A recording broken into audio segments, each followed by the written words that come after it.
السلام عليكم ورحمة الله. ازيكم يا حبايبي؟ عاملين يا رب تكونوا بخير. كل عام وانتم بخير يا رب العالمين. قبل ما نبدأ ولا نقول أي حاجة ولا نعمل أي حاجة نصلي على سيدنا محمد. اللهم صل وسلم وبارك عليك يا حبيبي يا رسول الله. احنا إن شاء الله كنا عاملين ضحية، فلقيت الدهن دي كده واخدة مكان في الفريزر، وقلت نعملها فيديو مع بعض جميل كده، نبدل الدهنة من الدهن لسمنة البلدي. يلا مع بعض. رحت قاعدة اللهم صل على النبي على الكمية دي كلها، قطعتها كده. ولو انت حابة ان انت تعمليها في الكبة برضه هتعمليها بالنظام دي كده، تنعميها وتروحي حطها في الكبه، بتبقى جميله جدا. بس انا قطعت عشان انا مش برضه مش عايزه اعملها في الكبه. قطعتها كده وانا قاعده على على الارض كده، قطعت على خشبه كده. وبصوا في منتهى الجمال اهي. اللهم صل على النبي. يلا نبدا بقى ونصلي على سيدنا محمد. قطعت الكميه دي حوالي 3 كيلو. ورحت جايبه الحله بتاعتي دي الالومنيا عشان تبقى الحراره بتاعتها الالومنيا بيبقى فيها حراره زايده اهي. واروح نازله بالكميه دي كلها كده. دهنه بيضه وجميله وزي العسل اهي. نعملها كده على قد ما تقدر. بصي الصوص ازاي نولعها بقى، نحطها على البوتاجاز كده ونولع النار، ونوريكم النهارده احلى دهنه نحولها لسمنه بلدي وبالف هنا وصحه.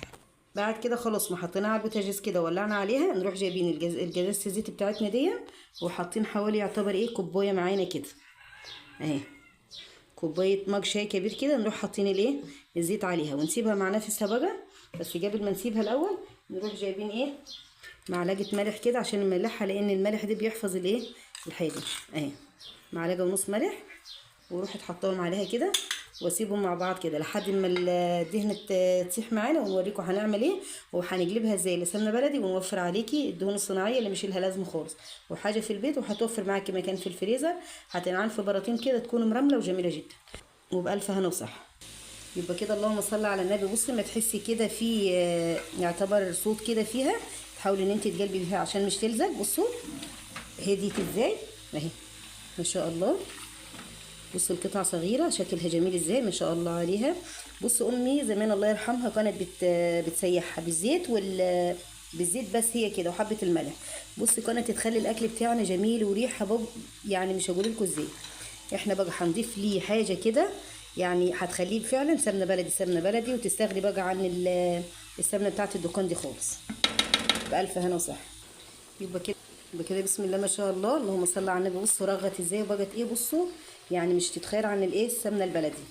لسه بقى ما نضيف لها المكون اللي هو هيقلبها من دهنه لسمنه بلدي. هنوريكم كده. شفتوا كل ما هي بتستوي كل ما هي بتحمر.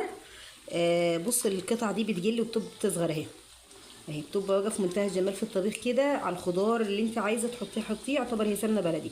كوبايه الزيت بقى بتخليها مرمله وبتخليها جميله جدا. الف هنا وصحه يا رب كده. تجربوها وتقولوا لي رايكم. كل عام وانتم بخير، وشكرا على ال5 6 اللي بيتابعوني.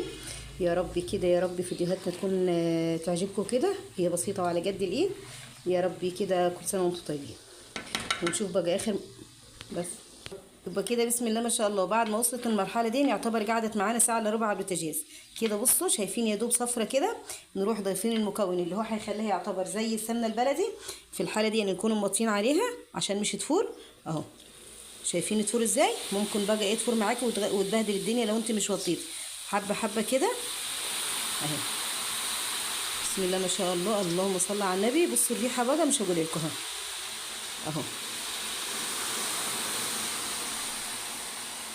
لازم تكوني مطفيه البوتاجاز معاكي خالص اهو. بتفور زي السمنه البلدي بالظبط اهي. كوبايه لبن وتكون جمسي كده عشان تخليها معاكي سمنه يعتبر سمنه بلدي دسمه وجميل اهي كده. بسم الله ما شاء الله. بصوا مش هقول لكم ريحه بقى. يا دوب تاخد صفار كده على حمو الحله يعتبر هتبقى صفرة وجميله خالص. في الحاله دي بقى يعتبر اللبن انجدح فيها كده. بنروح طافين عليها ما تاخد اللون الذهبي الجميل دي اهو. شايفين بتفور ازاي اهي زي السمنه البلدي بالظبط ما شاء الله جميله. والريحه بقى مش هقول لكم بتخليها في حته تانية خالص. الف هنا وصحه. خلاص كده وصلت لحد المرحله دي. نطفي عليها بقى ونعبيها في براطين ونوريكم احلى سمنه النهارده.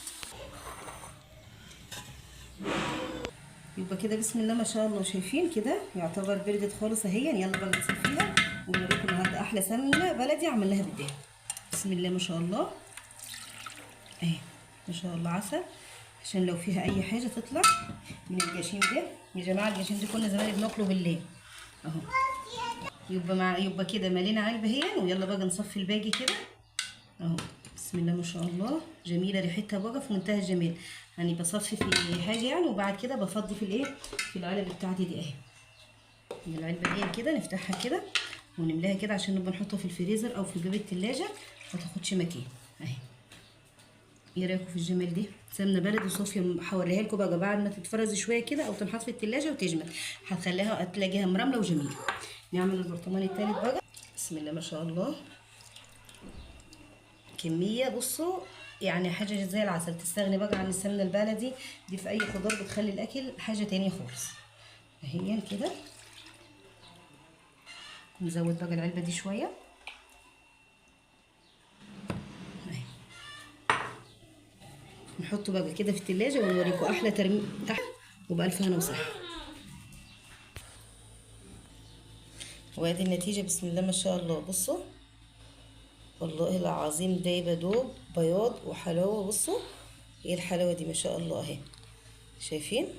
شايفين اللمعه والترميله اهو ما شاء الله. تعالوا نسيب دي ونشوف الجرب الكبير ده. بصوا اهو احلى من كده صراحه مفيش.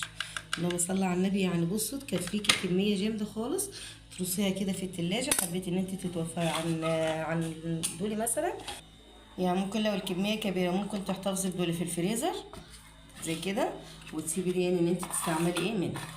ما شاء الله كميه كبيره خالص جميله تكفيكي فتره كبيره. بألف هنا وصحة. يا رب تجربوها كده وتقولوا لي رأيكم. بألف هنا وصحة يا رب العالمين. كل سنة وانتم طيبين. احنا كده عملنا السمنة البلدي بمنتهى السهولة. وزي ما تعودنا نسيب بعض على لا إله إلا الله. فيديوهاتنا بسيطة وعلى قد الإيد. ومع ألف سلامة.